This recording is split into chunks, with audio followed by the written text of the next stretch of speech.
बहुत सारे स्टूडेंट्स को कन्फ्यूजन हो रही है कि आखिर ये अपग्रेड और फ्रीज ऑप्शन है क्या और हमें ये यूज़ कैसे करने हैं। तो चलिए आज मैं आपका ये डाउट क्लियर करती हूँ।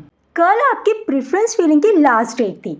कल रात को 12 बजे आपका CSAS पोर्टल फेज़ 2 खत्म हो चुका है, यानी कि आपकी सारी की सारी प्रेफरेंसेस ऑटो लॉक हो चुकी है। अब ना ही आप उसमें कुछ ऐड कर सकते हैं और ना ही कुछ डिलीट कर सकते हैं। सिर्फ और सिर्फ आप उसको रीशफल कर सकते हैं, रीअरेंज कर सकते हैं, वो भी तब जब आपको कुछ अपग्रेड करना हो। फिर आपका जल्दी शुरू होगा राउंड फर्स्ट। फ्रेंड्स, जो अपग्रेड और फ्रीज ऑप्शन है ना, वो हम राउंड्स में ही यूज़ करते हैं। वो हम तब यूज़ करते हैं जब कोई कॉलेज हमें अलॉट किया जाता है। जब यूनिवर्सिटी हमें कोई कॉलेज अलॉट करती है और वो हमें नहीं पसंद आता, तब हम उसे अपग्रेड कर सकते हैं। और मान लीजिए हमें वो पसंद आ जाता है तो हम उसे फ्रीज कर लेते हैं। तो फ्रेंड्स, अब हम इसको डिटेल में समझते हैं। फॉर एग्जाम्पल, आपको अलॉट हुआ आपकी प्रेफरेंस लिस्ट के हिसाब से नंबर 10th कॉलेज। मान लेते हैं आपको अलॉट हुआ ARST कॉलेज। अब आप इस कॉलेज में एडमिशन नहीं लेना चाहते, आप उससे ऊपर वाले कॉलेजेस में एडमिशन लेना चाहते हैं। आपने इस कॉलेज में ARST for BCom honours fill किया था अपनी प्रेफरेंस लिस्ट में, लेकिन अब आपको चाहिए नॉर्थ कैंपस के कॉलेजेस। तो फ्रेंड्स, करना ये है कि आपको पहले तो अपनी सीट को एक्सेप्ट कर लेना है। अगर आपने ये एक्सेप्ट नहीं किया, दिल्ली यूनिवर्सिटी ने जो कॉलेज आपको अलॉट किया है, ARST कॉलेज अलॉट किया है, अगर आपने उसे एक्सेप्ट ही नहीं किया तो आप CSAS पोर्टल के एडमिशन से बाहर चले जाओगे, यानी कि आप इस एडमिशन की रेस से बाहर निकल जाओगे। फिर आप कुछ भी कर लीजिए, आप इस एडमिशन की रेस में इंक्लूड नहीं हो सकते सिवाय स्पॉट राउंड्स के। तो फ्रेंड्स, अब करना क्या है? करना ये है कि जो भी आपको कहीं भी सीट मिले, फर्स्ट राउंड में आपको कहीं पर भी सीट मिले, किसी भी कॉलेज में, चाहे आपकी पसंद की हो चाहे आपके बिना पसंद की हो, आपको उसे एक्सेप्ट कर लेना है। अगर आप दिल्ली यूनिवर्सिटी के थ्रू अपना करियर बनाना चाहते हैं तो आपको एक बार तो अपनी सीट एक्सेप्ट करनी ही होगी, चाहे आपको कोई भी कोर्स मिला हो, चाहे आपको कोई भी कॉलेज मिला हो। तो अब आपने उस सीट को एक्सेप्ट कर लिया। मान लीजिए आपको ARST कॉलेज मिला है और आपने उसको एक्सेप्ट कर लिया। अब फिर क्या करना है? आप उस कॉलेज में एडमिशन लेना नहीं चाहते, घर से दूर है, या फिर जो भी कोई रीज़न है, आप नॉर्थ कैंपस में जाना चाहते हैं, कोई भी XYZ रीज़न की वजह से आप उस कॉलेज में नहीं रहना चाहते, आप अपग्रेड करना चाहते हैं, तो आप क्लिक करेंगे अपग्रेड ऑप्शन पे। अपग्रेड ऑप्शन पर क्लिक करने के बाद आपको 1 या 2 दिन का टाइम दिया जाएगा, जिसमें आप अपनी प्रेफरेंसेस से ऊपर जो वाली प्रेफरेंसेस में चेंजेस कर सकते हैं।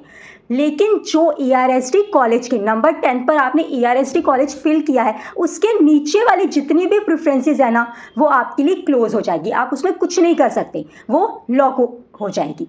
लेकिन ऊपर वाली जितनी भी आपकी प्रेफरेंसेस है, आप उसमें चेंजेस कर सकते हैं। चेंजेस मतलब आप कुछ ऐड उसमें नहीं कर सकते, ना ही कुछ डिलीट कर सकते हैं, बस आप उसको रीअरेंज कर सकते हैं, ऊपर नीचे कर सकते हैं। 1-2 दिन का दिल्ली यूनिवर्सिटी आपको टाइम देगी और आप उस अपग्रेड ऑप्शन में रीअरेंज अपने प्रेफरेंसेस को कर सकते हैं। फिर क्या होगा? फिर 1 या 2 दिन बाद दिल्ली यूनिवर्सिटी अपनी वेकेंट सीट्स निकालेगी।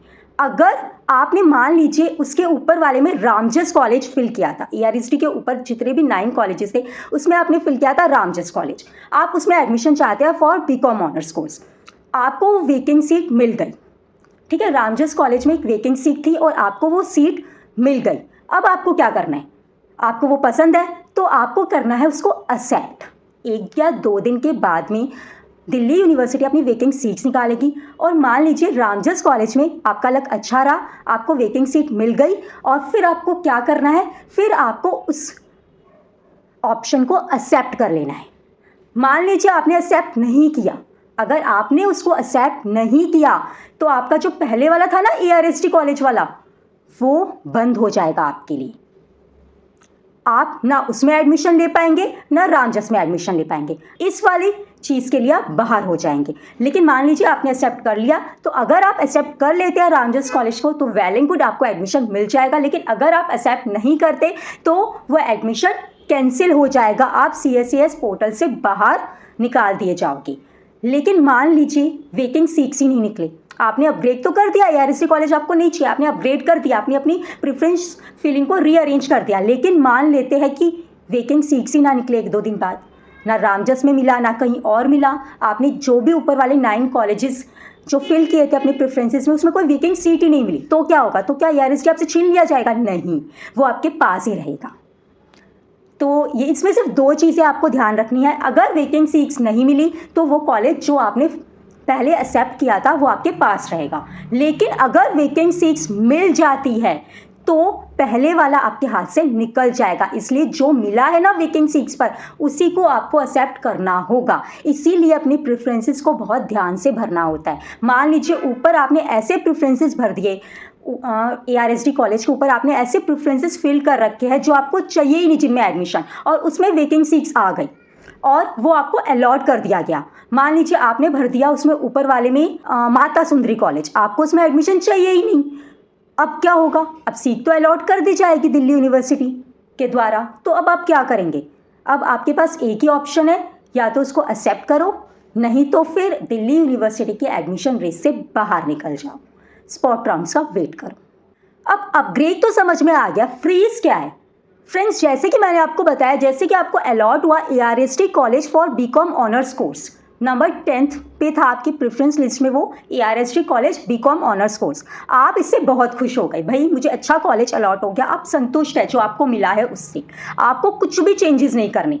तो आपको करना है फ्रीज ऑप्शन सेलेक्ट। पहले तो आप उस ARSD कॉलेज को एक्सेप्ट कर लेंगे, उसकी रिक्वेस्ट को, और अपनी फीस वगैरह पे करके, अपने डॉक्यूमेंट्स वगैरह सबमिट करके कॉलेज में अच्छे से एडमिशन करवा लेंगे। उसके बाद दिल्ली यूनिवर्सिटी आपको ऑप्शन देगी अपग्रेड और फ्रीज का, तो अब आप उससे खुश हैं। जब आप खुश हैं, कुछ नहीं करना चाहते चेंजेस, तो आप क्लिक करेंगे फ्रीज वाले ऑप्शन पर। फ्रीज का मतलब ये हो गया कि अब आपको जो मिला है आपको उसी से सेटिस्फाई रहना होगा। मान लीजिए आपका मन बाद में चेंज हो गया, लेकिन कुछ नहीं हो सकता, फिर आपको जो मिला है वही चूज़ करना ही होगा। होपफुली आपको समझ में आ गया होगा कि मैं क्या कहना चाहती हूँ। तो प्लीज़ फ्रेंड्स, बहुत ध्यान से यूज़ कीजिएगा अपग्रेड और फ्रीज ऑप्शंस को, और अपग्रेड को तो बहुत ही ध्यान से यूज़ करना है।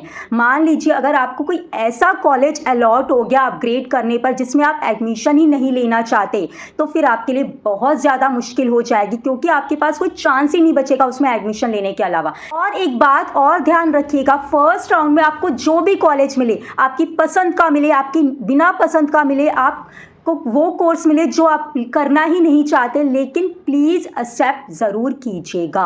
अगर आपने उसे एक्सेप्ट नहीं किया तो आप CSAS पोर्टल से बाहर कर दिए जाओगे। फ्रेंड्स, एडमिशन से रिलेटेड आपको और भी कोई डाउट्स हो तो प्लीज़ कमेंट बॉक्स में कमेंट ज़रूर कीजिए। मैं ट्राई करूँगी आप सबके सारे डाउट्स क्लियर करने का।